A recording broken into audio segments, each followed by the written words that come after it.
అదొక genetic disorder, ఒక genetic disease అనమాట. అది నిజంగా బయట చూసుకుంటే మీరు గూగుల్లో కూడా టైప్ చేసి చూస్తా, ఆ ఇంజెక్షన్ కాస్ట్ వచ్చేసి 17 కోట్లు అనమాట. అసలు ఎందుకు అంత కాస్ట్, ప్లస్ ఆ ఇంజెక్షన్ పిల్లలకి అంతా అందించాలనేది ఉంటుంది. వైలెన్స్ అయితే మరి ఎక్కువగా ఉంది. పిల్లల్ని తీసుకొని వచ్చేటప్పుడు కొంచెం జాగ్రత్త అనమాట. ఎందుకంటే ఈ అనిమల్ లేకపోతే విక్రమ్, ఖైదీ దాంట్లో కంటే వైలెన్స్ నాకు దీంట్లోనే ఎక్కువ నాకు అనిపించింది.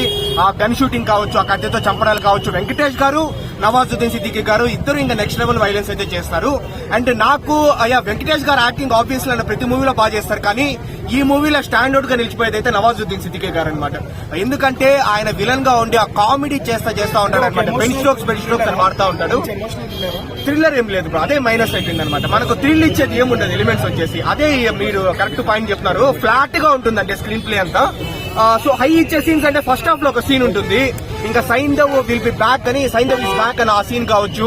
సెకండ్ హాఫ్ లో ఇంకా కార్ లో నుంచే వెపన్స్ తీస్తా ఉంటాడు. ఒక 2-3 సీన్లు బాగున్నాయి, రిమైనింగ్ అంతా కొంచెం ఫ్లాట్ గా పోతా ఉంటుంది. బ్యాక్గ్రౌండ్ స్కోర్ బీజిఎం పర్వాలేదు బ్రో, బీజిఎం బాగుంది, వెంకటేష్ గారు యాక్టింగ్ బాగుంది, అంతా బాగుంది. మైనస్ ఏంటంటే కొంచెం ఫ్లాట్ నరేషన్ ఉంటుంది అనమాట, స్లో పేస్ నరేషన్ ఉంటుంది.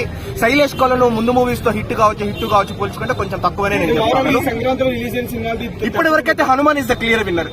హనుమాన్ తర్వాత సైంధవ్, ఆబ్వియస్లీ గుంటూరు కారం లాస్ట్ లో ఉంది. రేపు నా సామరంగా వస్తే ఇంకా తెలుస్తుంది అనమాట. Yes bro, ఏడిపించినాడు. బట్ కానీ మనకు క్లైమాక్స్ ఒకటి అక్కడక్కడ ఒక 2-3 సీన్లు మాత్రమే కాదు కదా, మన మూవీ అంతా చూసుకోవాలి. కాబట్టి అదే చెప్తున్నాను, ఈ గుంటూరు కారంతో పోలిస్తే మనం హ్యాపీగా థియేటర్కి వచ్చి మంచిగా చూసుకోవచ్చు అనమాట. బట్ స్టిల్ మన శైలేష్ కొల్ల దగ్గర నుంచి ఏం ఎక్స్పెక్ట్ చేస్తామో అనేది కొంచెం మిస్ అయిందని నేను చెప్తాను. వీళ్ళిద్దరు 2 మ్యాన్ షో లాగా అయిపోతుంది అనమాట మన మూవీలో వచ్చి. గెటప్ సీన్ గారు ఉన్నారు, ఒక 2-3 షార్ట్స్ లో ఉన్నారు. ఆయన ఉన్నంత వరకు కొంచెం ప్లెజర్ గానే ఉంది అనమాట. డెంటల్ ట్రీట్మెంట్ అని అది ఇది కామెడీ కొంచెం చేస్తున్నాడు. బట్ ఓవరాల్ గా మన కామెడీ కంటే వైలెన్స్ మనకి ఎక్కువ కనబడుతుంది అనమాట. ఫస్ట్ హాఫ్ లో ఒక సీన్ ఎక్సలెంట్ గా ఉంటుంది, సెకండ్ హాఫ్ లో ఒక 2 సీన్లు ఎక్సలెంట్. ఫ్యామిలీతో కలిసి అంటే ఇప్పుడు వైలెన్స్ ఈ మధ్య అందరు ఫ్యామిలీస్ ఇష్టపడతా ఉన్నారు. ఇది అనిమల్ కావచ్చు, విక్రమ్ కావచ్చు, థియేటర్ లోనే చూస్తా ఉన్నారు, లియో కావచ్చు. సో దీన్ని కూడా థియేటర్ లో చూడొచ్చు. కొంచెం వైలెన్స్ అయితే ఎక్కువే ఉంటుంది.